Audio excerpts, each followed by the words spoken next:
Hi babes, and welcome back to another video. I have a few things that I actually wanted to discuss with you today because wow.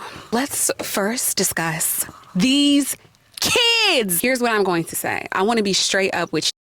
I absolutely love being a wife and a mother. The more people that you choose to have in your life, husband, kids, the more tired you will be and the harder it is to get to yourself.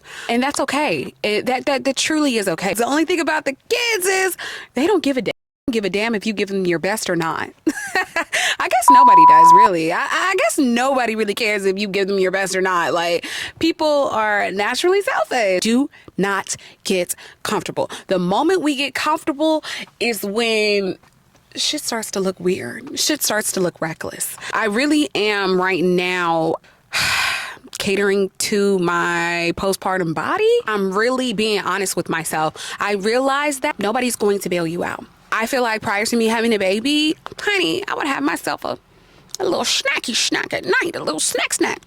I would look up in the morning, honey, get it on the scale, honey. Scale said, I never saw it. You never had it. And I was like, okay, bitch, so I'm probably gonna do that again. Babes, I had to be straight up and honest about myself and really be like, okay, that body that you had before is actually gone. Of course, I'm getting older and different things like that. Whatever, fuck that, fuck the, you're getting older, blah, blah, blah. Yes, I'm getting older. It is what it is. Like, it's either that or I die. I have a lot of things going on. This does not include me being a daughter, a sister, a friend, and all the other roles, auntie, all these other roles that I have. But those are my three main things: wife, mother, and CEO. And so I have to also be more realistic about how my time is being managed now. Like, it used to just be like, okay, I want to record content. I'm finna go record content. Now it's like, well, I should record content after the babies go to sleep, or should I do it early in the morning? And that's kind of the same approach that I've had to have with working out and pouring into myself first. And so now I guess I'm a 5 a.m. girly, but I really don't want to sit here and give myself that title or label because I don't want to be restricted to that.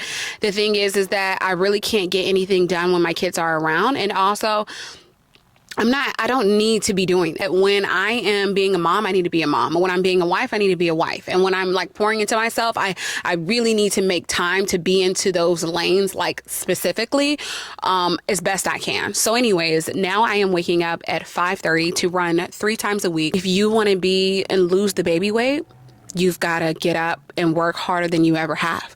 We're not going to be doing this. We're not going to be sitting here like, I'm trying to get my body back. What do you mean? What are you talking about? That body is gone. It was gone the day you looked at that Clear Blue, that first response, or the Dollar Tree pregnancy test, and it said, yes. Yes. Fierce babes, fierce moms. Like, if you don't put yourself first, nobody else will. Surround yourself with bitches who's doing the same shit. Like, and by that, I mean, like, disciplined bitches with goals. Real goals. Business.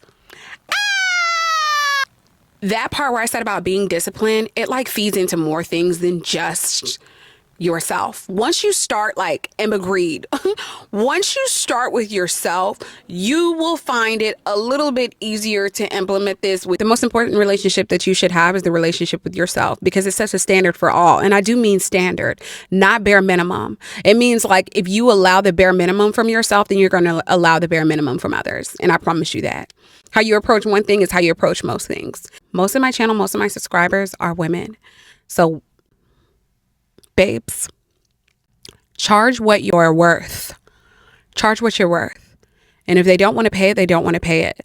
I am not an advocate for just like, I decided that I'm good at this, and that, and now I'm about to charge, a high ticket price. That's not what I'm saying. I do think that you have to make sure that you pay attention to your comps, as in your competitors and what they're charging, and then be very, very, very familiar with your industry. I've recently learned in business is like literally the shit that I'm telling you right now, which is that my boundaries are like, they're not boundaries.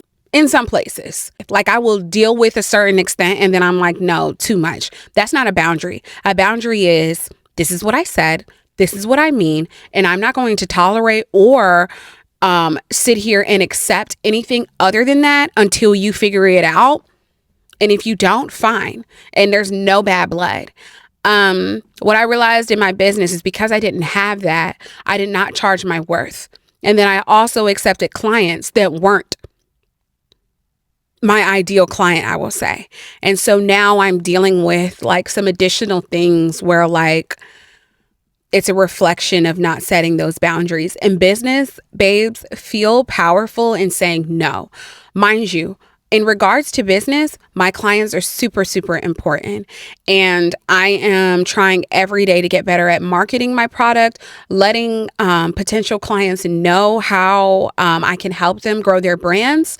And so I go above and beyond for my clients. So I want to make sure that I do, the best customer service, that I am trying to be as flexible and as available to kind of help them through this process, because I do know that they chose to come to me and I'm honored and grateful, but also they should have.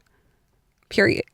Rest of us who are actually trying to do good business, what are you doing? There's people with less doing more. Anything about this business is charge your worth, say no, and make sure that the client that you have is going to help you scale your business up. Otherwise, tell them no too.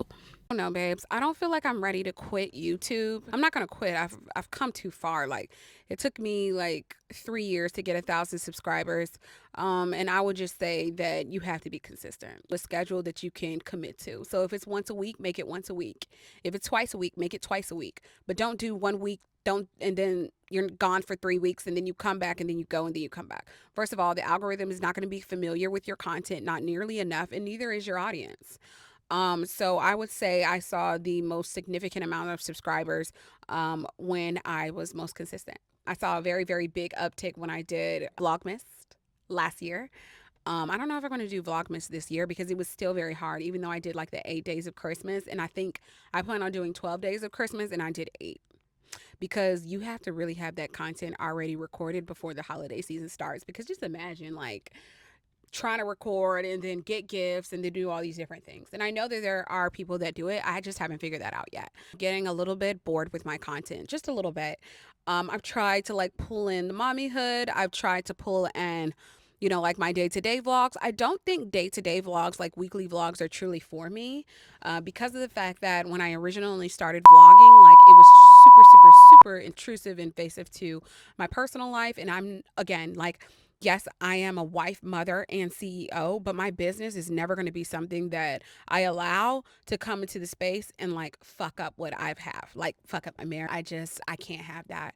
I will say transparently that it has. So I therefore have chosen to like kind of watch how I choose to engage. And I won't say like I'm dying to do vlogs like that either. So it was a very like easy decision. And I know at sometimes like it can end up being difficult to record, but I would just say like give notice to everybody around you, starting with your internal family and then, externally friends, letting them know like, hey baby, when we go out to this restaurant, don't eat that food.